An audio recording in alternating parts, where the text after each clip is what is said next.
Innal hamdalillah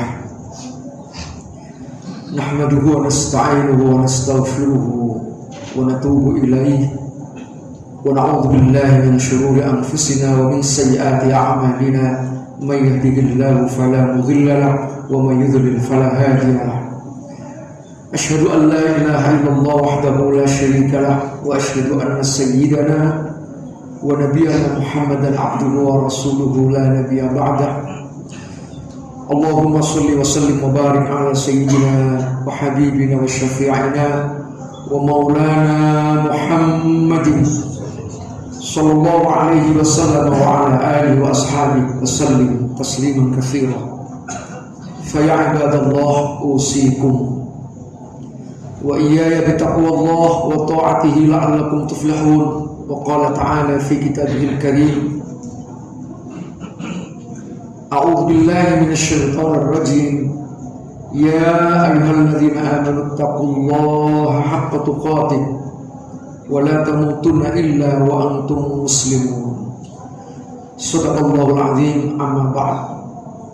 Kaum muslimin sidang Jumat yang dimuliakan Allah, mari sama-sama kita menyampaikan puji syukur kehadirat Allah Subhanahu wa taala, dan mari sama-sama kita berupaya untuk meningkatkan ketakwaan kita kepada Allah Subhanahu wa taala. Para hadirin yang dimuliakan Allah, dalam hadis riwayat Al-Imam At-Tirmidzi, di dalam kitab Sunan At-Tirmidzi, Rasulullah Shallallahu Alaihi Wasallam memberikan pesan kepada para sahabat. Pesannya begini: Istahyu minallahi haqqal haya. Malulah kalian semua kepada Allah dengan betul-betul, dengan malu yang sesungguhnya. Qalu, sahabat menjawab, inna nastahya nabiyallah walhamdulillah. Alhamdulillah wahai Nabi utusan Allah, rasa-rasanya kita para sahabat ini memiliki rasa malu kepada Allah. Qala, Nabi menjawab lagi, laisa dzalik, bukan itu atau belum tentu. Walakin man istahya minallahi haqqal haya, kata Nabi, barang siapa yang betul-betul memiliki rasa malu kepada Allah, falyahfadhir ra'sa wa ma wa'a.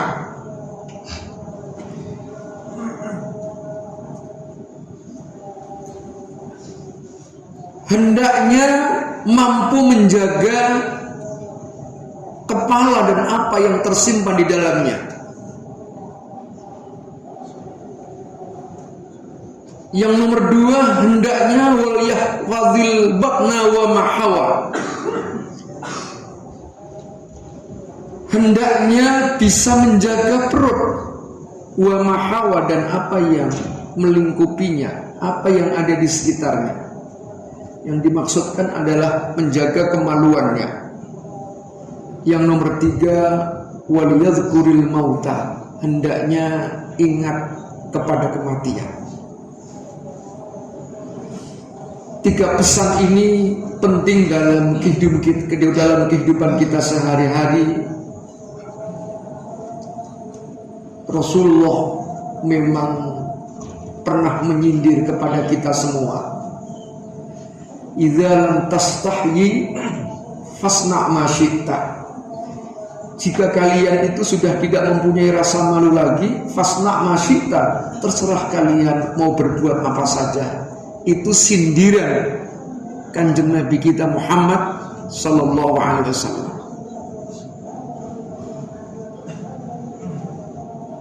Karena malu ini adalah salah satu sifat yang membedakan kita sebagai manusia dengan binatang, para hadirin.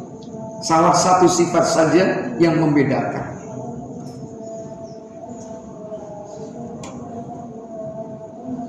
serigala itu tidak punya rasa malu, maka bisa jadi akan melukai, membunuh sesama hewan itu sendiri. Nah, manusia kalau sudah tidak memiliki rasa malu, bisa saja lebih sadis, lebih kejam dari serigala. Mungkin kalau pendidikan menengah ke bawah, menyakiti orang lain itu secara fisik, dilukai, disakiti secara fisik, dan bisa jadi dibunuh secara fisik. Tetapi orang-orang yang berpendidikan menengah ke atas, manakala sudah tidak mempunyai rasa malu lagi, mereka bisa jadi lebih sadis dari seekor binatang. Mereka akan membunuh secara karakter.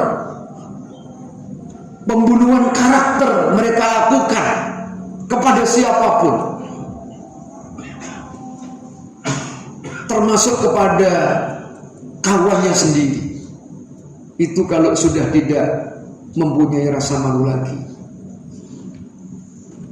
Itu sebabnya dalam kajian kebahasaan, kata istahya yastahyi istihyaan itu bisa muncul kata hayaan yang artinya malu, tapi bisa muncul kata hayatan yang artinya hidup. Ketika tinjauan filologi ini memunculkan dua makna dalam satu kata, maka seringkali satu makna dengan makna yang lain mempunyai satu korelasi yang sangat erat. Al-Wahidi mengatakan al-haya'u min quwwatil hayati. Al-haya'u, malu itu, min quwwatil hayati, bagian dari kekuatan sebuah kehidupan. Nah, para hadirin yang dimuliakan Allah, apa maknanya pentingnya kita menjaga kepala kita? Yang dimaksud hadis ini adalah kita harus menjaga kepala dari pikiran-pikiran yang kotor, pikiran-pikiran yang negatif. Pikiran yang kotor dan negatif itu akan melahirkan perbuatan yang negatif pula, atau hampir semua perbuatan yang tidak baik diawali dari pikiran yang tidak baik. Yang nomor dua adalah menjaga perut dan apa yang ada di sekitar kita. Apa maknanya? Kita diperintahkan oleh agama agar perut kita ini bersih dari makanan-makanan yang haram.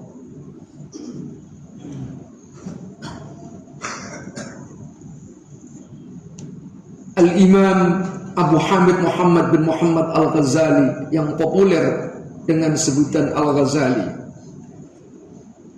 melakukan sebuah penelitian, riset.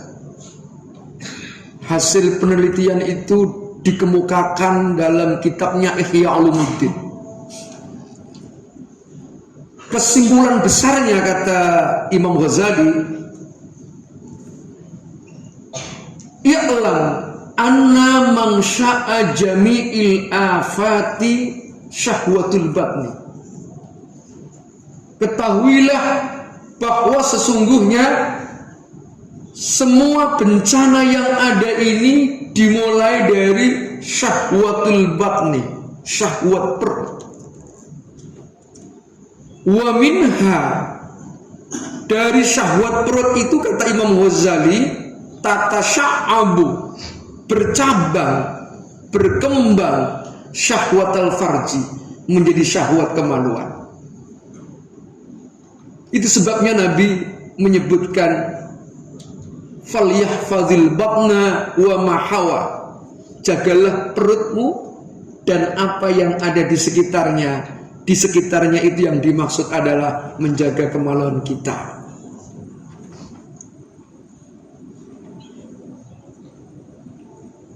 Lebih lanjut lagi, Imam Ghazali memberikan pesan-pesan.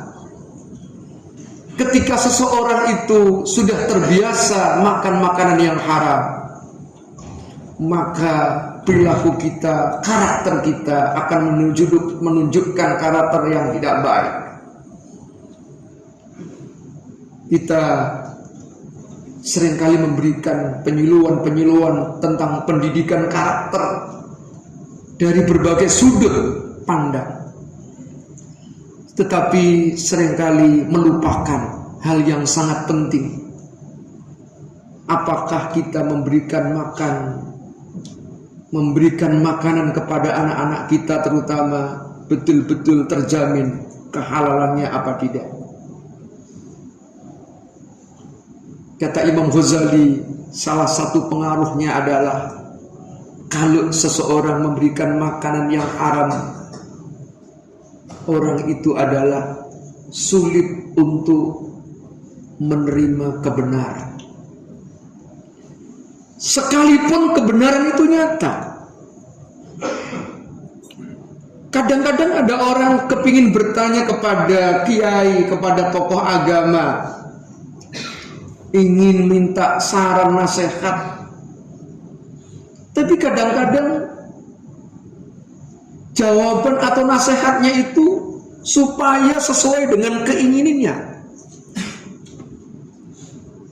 Kalau kita tanya kepada seorang tokoh agama lalu jawabannya tidak sesuai dengan keinginannya, dianggap tidak cocok, nanti kita cari kiai yang lain. Barangkali ada kiai yang sesuai dengan keinginannya. Jadi seringkali kita ini bukan mencari kebenaran. Yang kita cari adalah pembenaran. Kalau cocok diterima, kalau mendukung dikatakan kiai hebat, tetapi kalau memberikan kritik tidak sesuai, melawan. Ini yang dicari bukan kebenaran, tapi yang dicari adalah pembenaran. Yang kedua, kata Imam Ghazali, orang yang terbiasa makan makanan yang haram sulit untuk menerima nasihat yang baik, sekalipun nasihat itu datang dari orang yang paling dekat. Siapa orang yang paling dekat? Mungkin orang tuanya, bisa jadi gurunya, temannya, tidak pernah didengarkan. Karena apa? Hatinya sudah tertutup, sulit untuk menerima nasihat-nasihat sekalipun dari orang yang paling dekat. Yang nomor 3, doanya tidak diterima oleh Allah Subhanahu wa ta'ala. Man akala luqmatan min haramin lam tuqbal sholatuhu arba'ina lailatan. Barang siapa yang makan luqmah, satu suap, tapi min haramin, dari makanan yang haram, lam tuqbal sholatuhu, ay lam yuqbal du'a'uhu, tidak diterima doanya, arba'ina lailatan, selama 40 malam. Kata ulama fikih, al-haramu yang qasimu ila qismaini. Haram itu terbagi 2. Pertama adalah haramun lidzatihi, haram karena zatnya. Bangkai, babi, darah, kita disuruh makan yang begini, hampir pasti kita tidak mau, kita tinggalkan karena itu haram lidzatihi. Yang kedua adalah haram li ghairihi, haram karena faktor yang lain. Mungkin yang kita makan nasi enak lagi, secara zat nasi boleh kita konsumsi, apalagi sudah ada label halalnya. Tetapi uang yang kita pakai, kita dapatkan dengan cara-cara yang tidak benar, dengan cara-cara yang haram, dengan menipu dan lain sebagainya. mengambil yang bukan haknya. Yang model-model begini bisa jadi kita setiap hari melaksanakan 5 waktu, tapi belum tentu kita bisa secara utuh meninggalkan haram liwailihi. Yang tahu hanya diri kita dengan Allah Subhanahu wa ta'ala.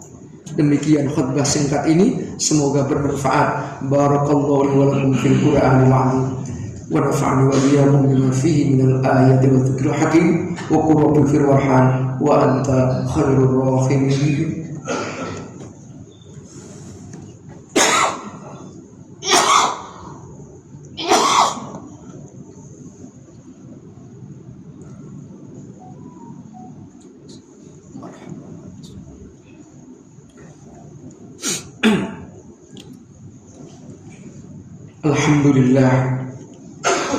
Alhamdulillahilladzi arsala rasulahu bil huda wa dinil haqq liyudhhirahu 'ala ad-din kullihi wa kafa billahi shahida.